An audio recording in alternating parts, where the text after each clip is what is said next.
నగర్ పట్టణానికి చెందిన ఆదాబ్ హైదరాబాద్ విలేకరి అంగళ తిరుపతిపై దాడి చేసిన అక్రమ మైనింగ్ నిర్వాహకుడు కలీంపై చర్యలు తీసుకోవాలని డిమాండ్ చేస్తూ డీఎస్పీ కరుణాకర్ గారిని ఆర్డీఓ సురేష్ గారిని కలిసి వినతి పత్రం ఇచ్చారు.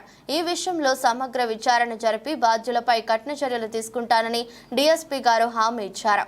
దాడి ఘటనను ఆర్డీఓ సురేష్ గారు తీవ్రంగా ఖండిస్తూ బాధ్యులపై కఠిన చర్యలు తీసుకోవాలని పోలీస్ శాఖను ఆదేశిస్తానని అక్రమ మైనింగ్ నిర్వాహకులపై చర్యలు తీసుకుంటామని హామీ ఇచ్చారు.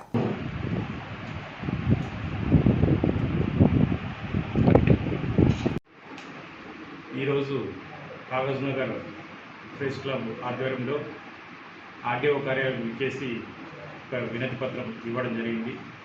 నిన్న కాగజ్ నగర్ పట్టణం ఆనుకున్న చారిగాం ప్రాంతంలో అక్రమ మట్టి తవ్వుతున్న వార్తా సేకరణ వెళ్ళిన ఆదాబ్ హైదరాబాద్ విలేకరి అంగళ తిరుపతి గారిపై అక్కడ ఉన్న అక్రమంగా మట్టి తరలిస్తున్న వారిపై భౌతిక దాడి చేయడం జరిగింది.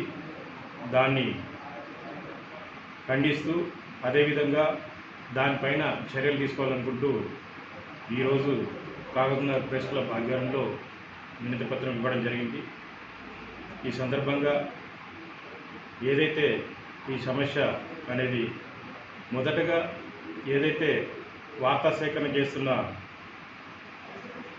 విలేకరిపై భౌతిక దాడి అనేది ఏ చర్య మొదట ఏదైతే ఈ అక్రమ మట్టి తవ్వకం మరియు తరలింపు చేస్తున్నపై చర్యలు తీసుకుంటాను ఈ సందర్భంగా వారికి తెలియజేస్తూ రెవెన్యూ పరంగా ఏదైతే ఉందో ఆ విధంగా కఠిన చర్యలు తీసుకుంటామని ఈ సందర్భంగా తెలియజేస్తాను.